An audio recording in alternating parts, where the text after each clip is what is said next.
আসসালামু আলাইকুম ভিউয়ার্স, আপনারা কেমন আছেন? আশা করি আপনারা ভালো আছেন আর ভালো থাকুন, সুস্থ থাকুন, এটাই আমার একমাত্র কাম্য।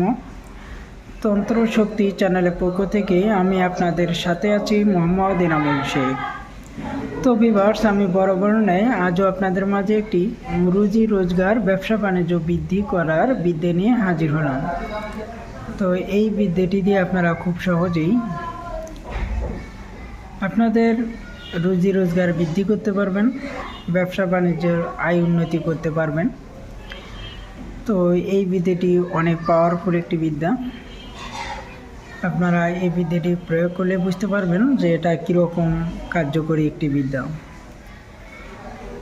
তো এর আগেও আমি একটি ব্যবসা বাণিজ্য উন্নতির তদবির আপলোড করেছিলাম।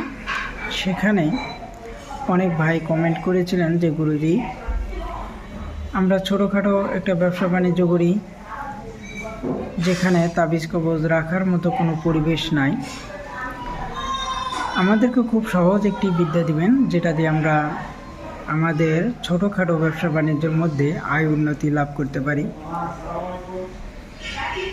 তো এই বিদ্যাটি দিয়ে আপনারা যে কোনো কর্মে গেলে সফলতা লাভ করতে পারবেন এবং উন্নতি লাভ করতে পারবেন ইনশাআল্লাহ। আপনি যে কোনো কর্মই করুন না কেন, সফলতা আনতে পারবেন। এটাই এই ধরনের একটি বিদ্যা। তো এই বিদ্যাটি দিবার আগে আমি আপনাদেরকে বলবো যে আপনারা আমার এই তন্ত্রশক্তি চ্যানেলটিকে সাবস্ক্রাইব করে দিয়ে পাশে থাকা বেল আইকনটি অন করে দেবেন, যাতে পরবর্তীতে এর চাইতে সুন্দর সুন্দর ভিডিও আপলোড করার সাথে সাথেই আপনাদের মোবাইলে নোটিফিকেশনগুলো চলে যায়। আর এই ভিডিওগুলো দেখে যদি আপনারা উপকৃত হয়ে থাকেন, তাহলে অবশ্যই আমার ভিডিওতে একটি লাইক দিবেন এবং বন্ধুবান্ধব আত্মীয় স্বজনের কাছে শেয়ার করে পাঠাবেন, যাতে আপনার মতো আপনার বন্ধুবান্ধব আত্মীয় স্বজন তারাও কিছুটা উপকৃত হতে পারে। তো ভিউয়ার্স, আমি আর বেশি কিছু বলবো না। এখন আপনাদের সামনে আমি এই বিদ্যাটি তুলে ধরতেছি, আপনারা ভালোভাবে দেখে নিন।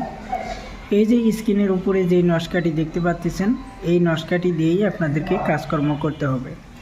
তো এটা প্রয়োগবিধি হচ্ছে যে আপনারা যে কোনো শুক্রবারের দিনে সকাল 6টা থেকে 9টার মধ্যে একটি ঘোষ পাতার মধ্যে মিষ্ক জাফরান কালি দিয়ে সুন্দর করে অঙ্কন করে নেবেন, পশ্চিম মুখে মুখ করে বসে।